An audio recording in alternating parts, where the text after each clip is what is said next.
Bueno, pues muy buenas tardes. El tema es un poco distinto a lo que hemos visto hoy y la pregunta que nos planteamos, o me pidieron que planteara, era ¿qué tan tolerante es el Islam? Acabamos de ver una plática y que dice que los seres humanos actuamos en gran parte por, vamos a llamarle, pues por imitación, ¿eh? Cuando hay un ambiente de cooperación, colaboramos, cuando no lo hacemos, ¿no? Entonces, no vamos a mirar, hay 1.700 billones de musulmanes, hay de todo, desde asesinos hasta santos, obviamente. No vamos a analizar uno por uno, porque no nos daría tiempo, obviamente, sino más bien las características generales, la parte sociológica. ¿Qué entendemos por tolerancia? Bueno, yo creo que, en mi caso, que el aborto es uno de los mayores crímenes que se puede cometer, pero el Estado mexicano, otros estados, permiten el aborto.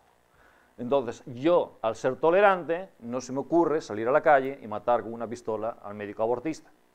Acepto eso e intento cambiarlo a través de medios democráticos. Tolero aquello que no me gusta, aunque no me guste, pero acepto las reglas del juego. Muy bien. En una encuesta que hizo de Pew Research, que es un think tank norteamericano, en 27 países musulmanes, desde Marruecos hasta Indonesia, hizo una encuesta acerca de cuáles eran las posturas de los musulmanes acerca de una serie de temas. La primera pregunta era, ¿consideran que la Sharia, que la ley islámica, viene de Dios, sí o no? El 58% pensaba que sí. Eso quiere decir, hay que decir que es la Sharia, la ley islámica, ¿eh? Es normal que el musulmán crea que la ley islámica viene de Dios, como un católico cree que la Biblia viene de Dios, etc. Ahí no hay ningún problema. Pero sí hay un pequeño problema con respecto a la tolerancia, porque la Sharia, la ley islámica, está basada en tres desigualdades. El musulmán es superior al no musulmán, el hombre es superior a la mujer, lo cual es obvio, según algunos, ¿no? Y el libre es superior al esclavo. La esclavitud ya no existe, pero no hay que olvidar que hasta 1962 la esclavitud existía en Arabia Saudita. Por presión, especialmente de Estados Unidos, la quitaron. Muy bien. Le preguntaron, ¿la Sharia debe ser la ley del Estado? El 57% dijo que sí. Es como si nosotros dijéramos que las normas de la Iglesia Católica tendrían que ser las leyes que rigieran nuestro país. Como si dijéramos que los sacerdotes tendrían que ser los jueces. Esa es la pregunta. Y el 57% dice, sí, los jueces deben ser los sacerdotes musulmanes. Como si dijeran que los viernes de Cuaresma todos tenemos que ayunar. Y si no, sería delito. Eso es lo que se está preguntando. El 57% dijo, sí, estamos de acuerdo con eso. El 40% opina que esa ley islámica también se debe aplicar a los no musulmanes.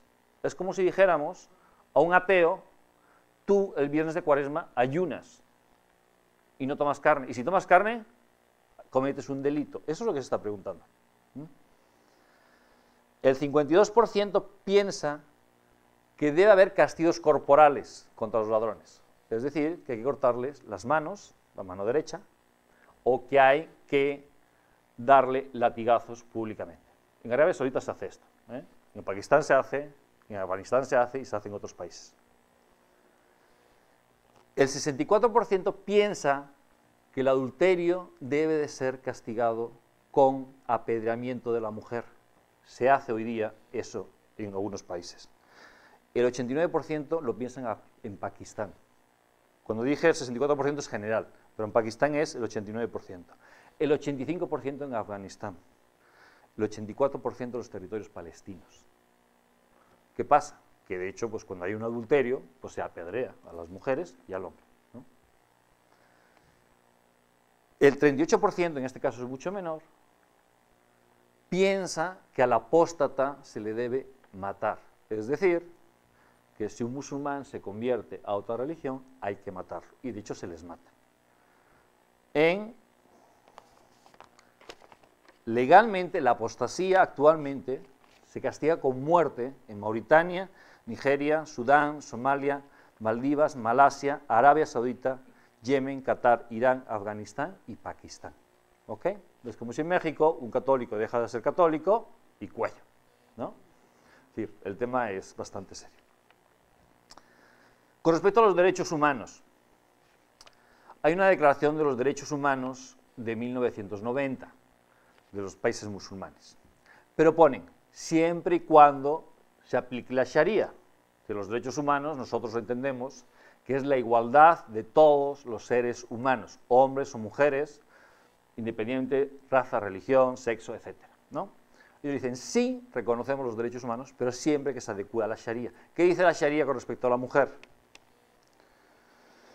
Que, bueno, voy a empezar con respecto a los que no son musulmanes. Los cristianos, por ejemplo, dentro de los países musulmanes, la mayoría, no todos, pero la mayoría, un cristiano no puede hacer proselitismo, no pueden tocar las campanas, no pueden reparar las iglesias o construir nuevas. Por ejemplo, en Turquía, tuve la suerte de estar en Turquía el año pasado, recomiendo, yo creo que si hay un país que ver en este mundo, después de México, obviamente, ¿no?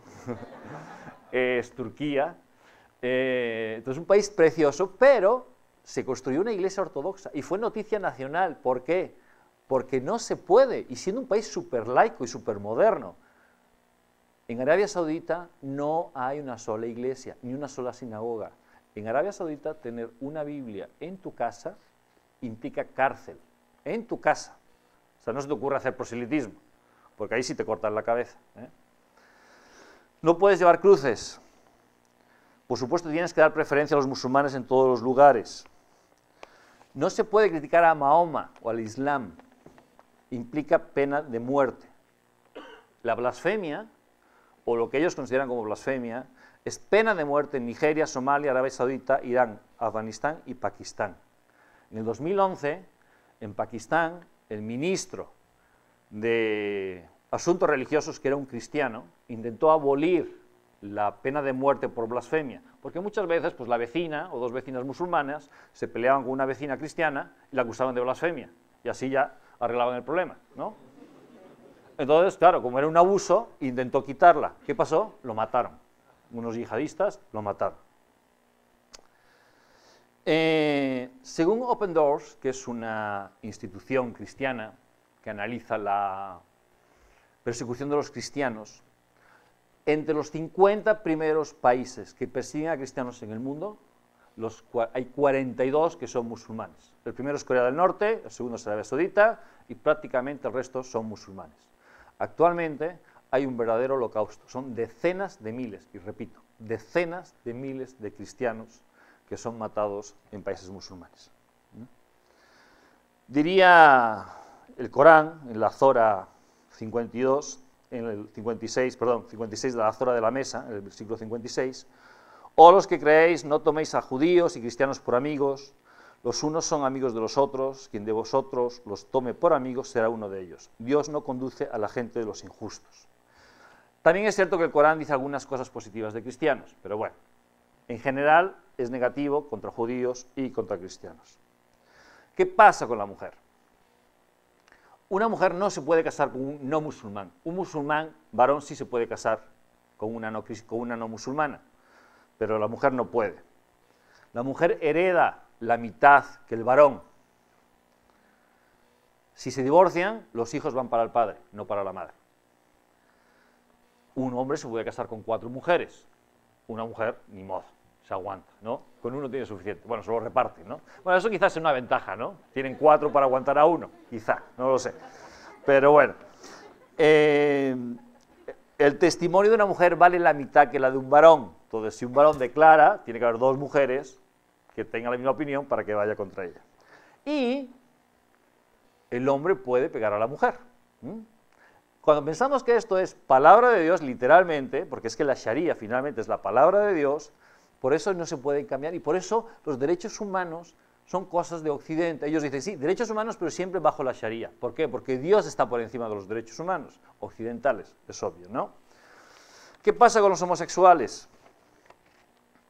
Pues van desde los latigazos en Irán, prisión en Argelia y cadena perpetua en Bangladesh, hasta la muerte en Mauritania, Arabia Saudita, Irán, Sudán y Yemen. Entonces, de hecho,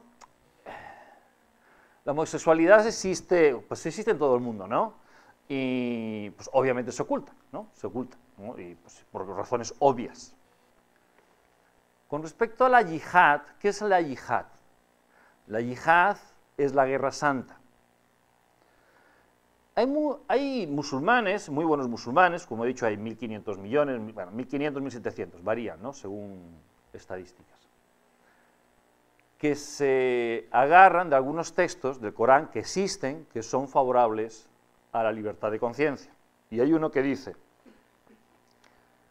no hay constricción alguna para la religión, la vía recta se distingue bien del error. Y es cierto.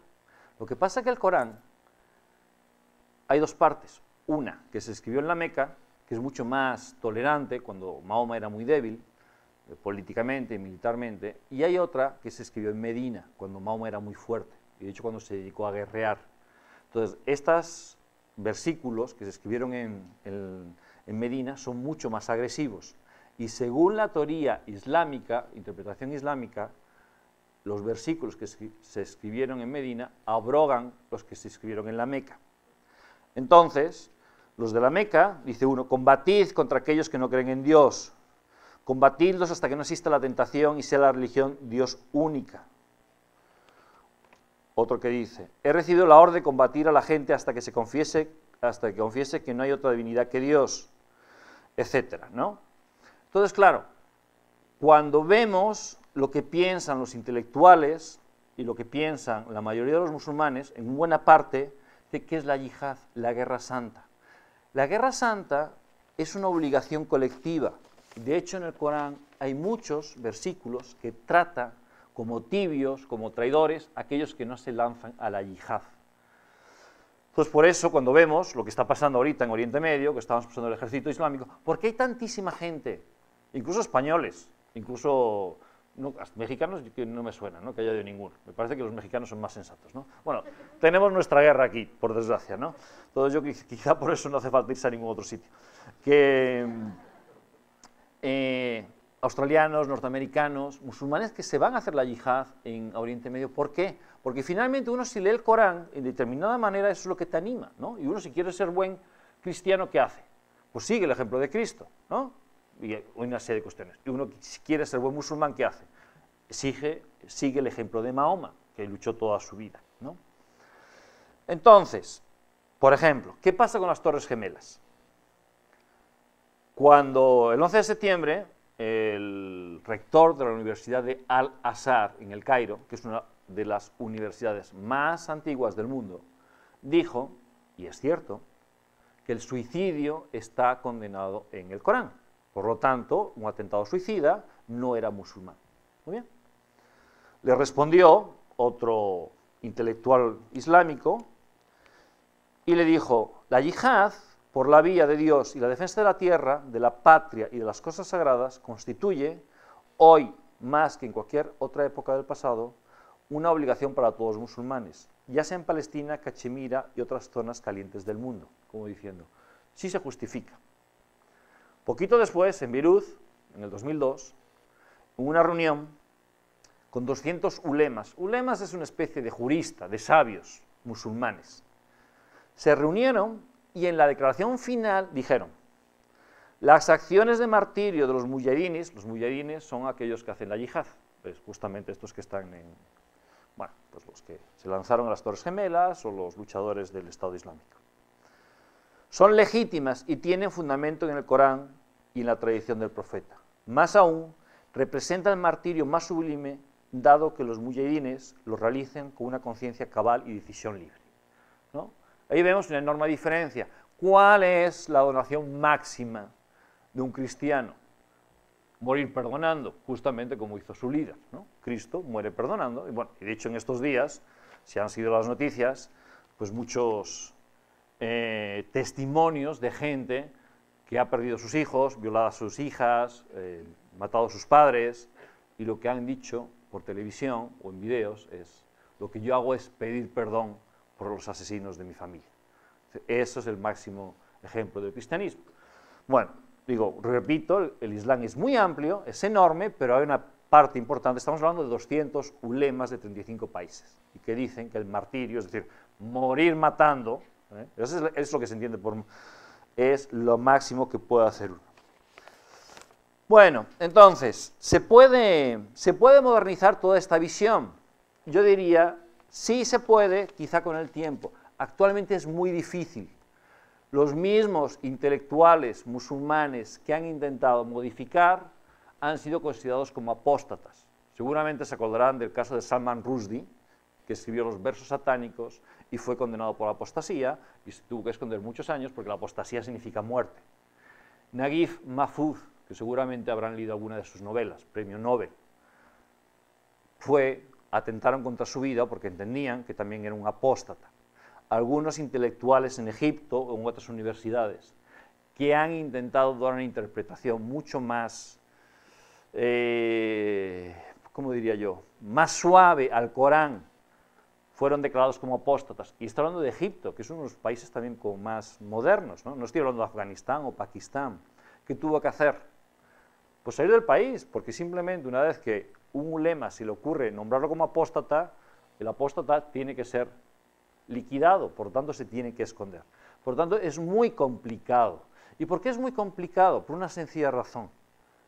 Si nos vamos al profeta, si nos vamos a Mahoma, ¿qué hizo Mahoma durante toda su vida? O bueno, durante buena parte de su vida. Mahoma participa en 19 guerras. Guerras que le van a permitir contra otras tribus árabes, que le va a permitir conseguir dinero y participar en la guerra. Él mismo da permiso para que maten a sus oponentes. Él mismo, cuando alguien, uno de sus compañeros, se enteró que alguien había criticado a Mahoma, lo mató, tenía 5 hijos, volvió y le preguntó a Mahoma, ¿está bien hecho? Y dijo Mahoma, por supuesto, no se me puede criticar.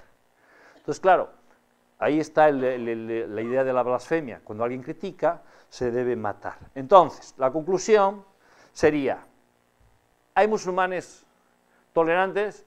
Cientos de millones. Pero sociológicamente, en los países, no todos los países, pero en la inmensa mayoría de los países donde hay mayoría musulmana, la tolerancia es prácticamente inexistente.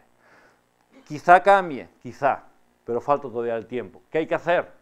Pues bueno, yo creo que lo que está haciendo muchas organizaciones internacionales, entre ellas el Vaticano, es decir, colaborar, tener diálogos con aquellos moderados de tal manera que la versión moderada del Islam se vaya extendiendo poco a poco. Pero bueno, la verdad es que hoy por hoy la situación está bastante complicada. De todas maneras, hay que mantener la esperanza, hay que mantener el diálogo porque no hay otra solución. No podemos caer en el derrotismo y por lo tanto tenemos que seguir con esas conversaciones para que en el futuro quizá nuestros nietos o bisnietos puedan ver un Islam mucho más moderado. Muchas gracias.